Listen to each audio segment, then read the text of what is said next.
भगत सिंह की अनसुनी कहानी। भगत सिंह का जन्म 1907 27 दिसंबर को हुआ था और 1931 23 मार्च को भगत सिंह, सुखदेव और राजगुरु को फांसी दी गई थी। भगत सिंह किसान परिवार से थे। उनके पिता का नाम सरदार किशन और माता का नाम विद्यावती था। उनके पिता और चाचा दोनों भारत से अंग्रेजों के खिलाफ थे। घर में क्रांति का माहौल था। उसका असर शहीद भगत सिंह पे लगता। शहीद भगत सिंह के अंदर बचपन से ही देशभक्ति की भावना पनपने लगी थी। 1919 में 13 अप्रैल को अमृतसर में जलियांवाला बाग में हुई घटना ने 12 साल के शहीद भगत सिंह के मन में काफ़ी गहरा असर किया था। उन्होंने जलियांवाला बाग की मिट्टी को अपने निशानी के तौर पे पूरी जिंदगी रखा। जलियांवाला बाग हत्याकांड ने अंग्रेजों को भारत से निकालने इरादे और भी ज़्यादा मजबूत कर दिया था। जब गांधी जी ने अंग्रेजों के खिलाफ 1921 में असहयोग आंदोलन किया, उस समय भगत सिंह ने अपनी पढ़ाई छोड़कर आंदोलन में शामिल हुए। लेकिन जब गांधी जी ने 1922 में चोरा चोरी में हुई हिंसा के कारण उन्हें ये आंदोलन बंद करना पड़ा, उसे सुनकर भगत सिंह को बहुत बुरा लगा और भगत सिंह को अहिंसा में विश्वास नहीं रहा और उनको लगने लगा कि शस्त्र क्रांति ही स्वतंत्रता दिलाने का एकमात्र उपाय है। भगत सिंह ने फिर से अपनी पढ़ाई शुरू करने के लिए लाला लाजपत राय द्वारा स्थापित राष्ट्रीय विद्यालय में प्रवेश किया और उसके साथ यह विद्यालय क्रांतिकारी गतिविधियों का केंद्र था।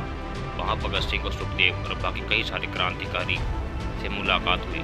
काकोरी कांड में जब राम प्रसाद बिस्मिल के साथ 4 क्रांतिकारी को फांसी की सजा और 14 क्रांतिकारी को कारावास की सजा दी गई, तब भगत सिंह ने चंद्रशेखर आज़ाद के साथ मिलकर आज़ादी की हिंदुस्तान रिपब्लिक ऑफ एसोसिएशन के साथ जुड़कर उन्होंने एक नई उसका नाम हिंदुस्तान सोशलिस्ट रिपब्लिकेशन एसोसिएशन दिया। वह नए युवकों को सेवा, त्याग और पीड़ा झेल सके, उसके बाद तैयार किया जाता था। भगत सिंह को जब उनके घर से साड़ी करने के लिए कहा गया, तब वो घर से भागकर कानपुर चले गए और वह गणेश शंकर विद्यार्थी नाम के क्रांतिकारी से मिले।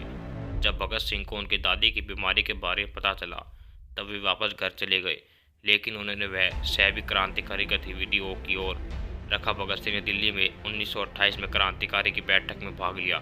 1928 फरवरी में इंग्लैंड से साइमन कमीशन भारत के दौरे पर आया। उन्होंने मुख्य उद्देश्य भारत के लोगों की स्वतंत्र और राजशाही में शामिल होना था। उस समय कोई भारतीय सदस्य नहीं था, जिसके कारण उनके विरुद्ध में कोई नहीं था। लाहौर में साइमन कमीशन के खिलाफ नारेबाजी हुई, लेकिन लाला लाजपत राय के ऊपर लाठीचार्ज किया, जिससे वे काफ़ी घायल हो गए और उनकी मौत हो गई। लाला लाजपत राय की मौत का बदला लेने के लिए भगत सिंह ने ब्रिटिश अधिकारी स्कॉट को मारने का निर्णय लिया, क्योंकि ब्रिटिश अधिकारी स्कॉट लाला लाजपत की मौत का कारण था।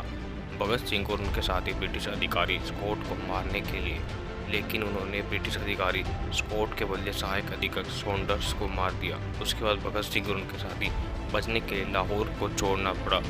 भारतीयों को अधिकार और स्वतंत्रता देने के बजाय ब्रिटिश सरकार ने दमनदारी नीतियों का इस्तेमाल किया।